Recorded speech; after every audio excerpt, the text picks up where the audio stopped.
سارا سال انشاءاللہ رزق کی فراوانی رہے ایسا گی. ہی ہے. اچھا ڈاکٹر صاحب، ترک جو کرتے تھے، نماز پڑھتے نہیں ہیں، عادی جو ہے، عادی عادی تارک جس کو ہم کہتے ہیں اصطلاح میں، جو عادتاً نماز ترک ہی کرتے ہیں، ایسا نہیں کبھی پڑھ لیں، ان کے لیے کیا وعید ہے اور کیا ترغیب دیں گے کہ وہ نماز کی طرف آئیں؟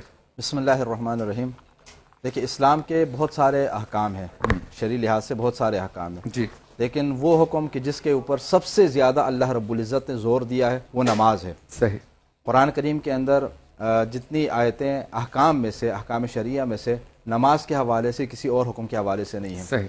تو اگر آپ مسلمان ہیں، اللہ رب العزت کے اوپر ایمان اگر رکھتے ہیں، تو یہ کیسے ہو سکتا ہے کہ وہ اللہ رب العزت کے اوپر ایمان بھی رکھے اور اسی حکم کو چھوڑ دے کہ جس کے بارے میں اللہ رب العزت نے سب سے زیادہ تاکید کی ہے، جس کے اوپر سب سے زیادہ رسول اکرم صلی اللہ علیہ وسلم نے تاکید فرمائی ہے.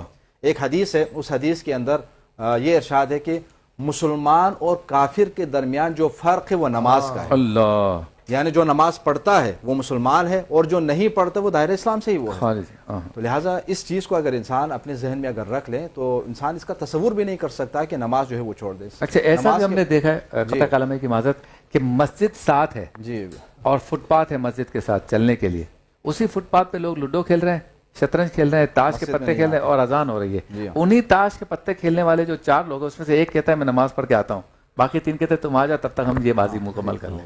ان کے لیے کیا کہیں؟ اصل میں بہت سارے لوگ ایسے ہیں کہ جو صرف نام کے مسلمان رہ گئے، جیسے مفتی صاحب اسی طرف جانب اشارہ فرما رہے تھے، نام کے مسلمان رہ گئے. ہمارا عمل اصل میں قرآن کریم کی تعلیمات کے مطابق، سنت نبویہ صلی اللہ علیہ وسلم کے مطابق جو ہے وہ نہیں ہے. ہم اپنے آپ کو دائرہ اسلام میں سمجھتے ہیں. دائرہ اسلام میں آنے کا مطلب یہ ہے نا کہ اللہ تعالیٰ نے جو ایک نظام آپ کے لیے بنایا ہے اسی نظام کو مکمل طور پر تسلیم کر لینا. جب آپ اس کے سامنے سر جھکاتے ہیں تو یہ انسان جو ہے حقیقی طور پر مسلمان کہلاتا ہے. لیکن ہم صرف نام کے ہیں. ہم نماز کا ٹائم ہوتا ہے، ہمارے اور زیادہ ضروری کام ہوتے ہیں اور ان کاموں کو چھوڑ کر ہم اس طرف نہیں آتے. ٹھیک ہے، اذان ہو رہی ہوتی ہے اور ہم جو ہے اپنے کاموں میں مصروف رہتے ہیں اور دین کے کسی اور حکم کا تذکرہ آ جاتا ہے لیکن اس کے باوجود جو ہے ہم اس کو چھوڑ دیتے ہیں. تو یہ ساری چیزیں. اب یہاں پر نماز پڑھنے اور نہ پڑھنے کے حوالے سے ایک اور نقطہ آپ کے سامنے عرض کر لوں. دیکھیں، جو لوگ نماز نہیں پڑھتے نا وہ بھی 2 طرح کے ہو سکتے ہیں.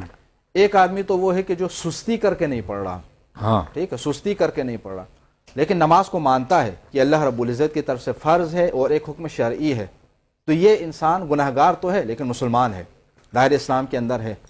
لیکن ایک دوسرا آدمی وہ ہے کہ جو مسلمان ہے لیکن وہ یہ کہتا ہے کہ نماز کیا ہے، نماز واجب نہیں ہے، میرا اور اللہ کا معاملہ ہے، انکار کر دیتا ہے. انکار اگر کر لیتا ہے تو یہ انسان تمام مکاتب فکر کے علماء کرام کے نزدیک جو ہے اجماعی حکم ہے کہ ایسا انسان کی جو ضروریات دین کا انکار کر دے وہ دائرہ اسلام سے نکل جاتا ہے. تو انتہائی خطرناک مرحلے تک یہ پہنچ جاتا ہے کہ اگر ایک انسان نماز کا تمسخر اڑانا شروع کر دے، یہ کہے کہ نماز کیا چیز ہے، میں نماز نہیں پڑھتا، انکار کی حد تک اگر انسان پہنچ جائے تو پھر یہ انسان جو ہے وہ دائرہ اسلام سے نکل جاتا ہے. تو نماز وہ ہے کہ جس کے بارے میں حدیث مبارکہ کے اندر ارشاد ہے الصلاۃ عمود الدین، دین کی بنیاد نماز ہے. تو بنیاد ہی کو انسان اگر چھوڑ دیں تو پھر آگے عمارت کیسے آپ کھڑی کر دیں گے. ٹھیک ہے، اسی اور نماز کے جو بہت سارے آثار اور برکات ہیں کہ جن میں سے ایک کی جانب اللہ رب العزت نے اشارہ فرمایا ان الصلاۃ تنہا عن الفحشاء والمنکر. ہم میں سے بہت سارے لوگ جو برائیوں کا شکار ہوتے ہیں اس وجہ سے بھی ہے. اللہ فرما رہے کہ نماز انسان کو برائیوں سے روک لیتی ہے، فحشاء سے روک لیتی ہے.